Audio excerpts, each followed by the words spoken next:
जेव्हा मग विकी बरोबर सेशन घेत होतो, मग विकी ऑब्वियस आहे, विकी मस्त नट आहे आणि मस्त काम करतो, सिन्सिअर नट आहे मुळात.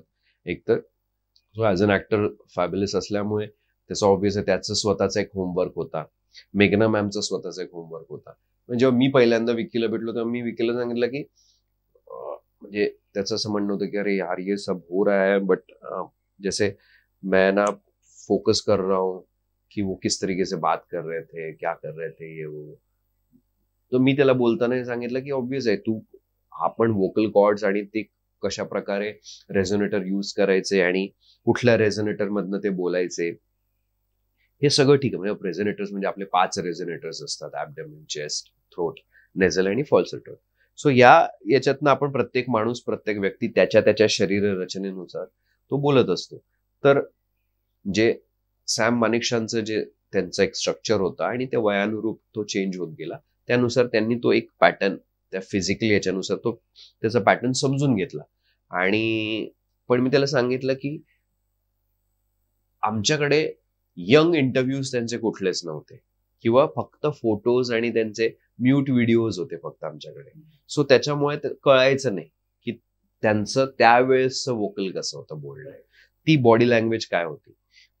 सो ते जे की पॉइंट्स आहेत ते की पॉइंट्स मी बोलताना विकीला म्हणलं की कभी भी देखना वो शोल्डर्स का बहुत इस्तेमाल करते थे. जब भी वो बात करते थे, कोई भी, एक तो वो आर्मी से बिलोंग करते थे, डॉक्टर फैमिली थी, उनके माँ बाप मतलब उनके फादर डॉक्टर थे और वो रहते ही थे उधर अमृतसर. सो तिथे आता ते सगळं एकतर पारसी फॅमिलीचं इंग्लिशवर प्रॉपर कमांड असते, ठीक आहे. पारसी म्हणजे उर्दू आणि या सगळ्या गोष्टी, ओके.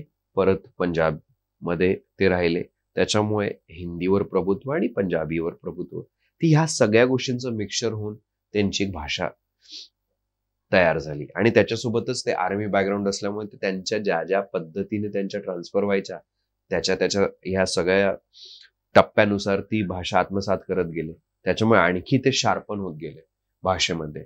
पण त्यांची जी फिजिकलिटी होती, त्या फिजिकलिटीमध्ये ते काम करत असताना तुम्ही कधी पण व्हिडिओज बघा, त्या व्हिडिओज मध्ये पण तुम्हाला कळेल ते त्यांचे शोल्डर फोर्स क्रिएट करायचे त्यांच्या लँग्वेजला, त्यांच्या भाषेला. म्हणजे मुळात ते बोलताना त्यांच्या उच्चारणाला ती त्यांचं प्रत्येक शरीर त्या सगळ्या गोष्टीला एक फोर्स क्रिएट करायचं, त्याचे ते लीड करायचं. तर ते जेव्हा त्यांचं हा शोल्डर ते कधी पण बोलत असताना असं पुश करायचं, त्याच्यामुळे ते कधी पण ते बसले तरी ते हा राईट शोल्डर असं हे करायचे.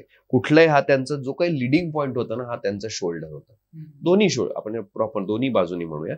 तर हा लिडिंग पॉइंट असल्यामुळे ते बोलत असतानाच त्या गोष्टी होत असायच्या, बिकॉज ज्या पद्धतीने तो फोर्स क्रिएट व्हायचा त्या पद्धतीने त्यांचे शब्द पण तेवढेच शार्पन व्हायचे. सो मी त्याला सांगितलं की तू ह्या गोष्टीवर, स्ट्रक्चरवर लक्ष दे.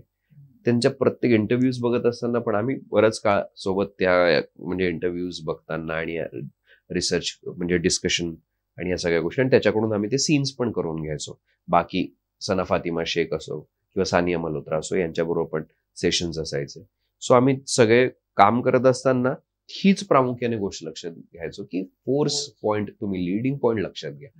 म्हणजे जेव्हा तुम्ही लिडिंग पॉइंट लक्षात घ्याल तेव्हा आपोआप ही गोष्ट येईल. जसं आता हा एक उदाहरण झालं, म्हणजे आता ते बसतायत, हे करतायत, तो हाच फोर्स पॉइंट असायचा, शोल्डर. त्याच्यामुळे त्यांची बॉडी आणि परत हाईट, मग लाईट, ज्याची हाईट जास्त असते त्याचा अप्पर पोर्शन लाईट असतो, त्याचा लोअर पोर्शन थोडासा म्हणजे हे असतो की हेवी असतो, बिकॉज ही अख्खी अप्पर स्ट्रक्चर त्याच्यावर असतं.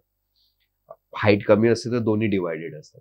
सो ह्या गोष्टीचा हा फिजिकल सेन्स लक्षात घ्यावा लागतो, एक गोष्ट आहे. सो मग त्याला ते गवसलं, त्याला ते फार इंटरेस्टिंग वाटलं की अरे यार, हाँ यार ये तो सोचा ही नहीं, ऐसा ये अप्रोच ही सोचा नहीं की ऐसा होता है. आणि मग त्यांनी त्या पद्धतीने मग ते त्याला जास्त, जेव्हा आपण या सगळ्या गोष्टीचा सिस्टमॅटिक विचार करतो, म्हणजे आपण एखादी भाषा शिकतो तेव्हा जसा ग्रामरचा विचार करतो, तसंच जेव्हा कॅरेक्टरायझेशन मध्ये पण ग्रामरचा विचार करावा लागतो. हा ग्रामरचा जेव्हा विचार येतो तेव्हा तुम्हाला इनर टू आउटर जी प्रोसेस आहे किंवा आउटर टू इनर जी प्रोसेस आहे, या दोन्ही प्रोसेस समजायला सोपं जातं.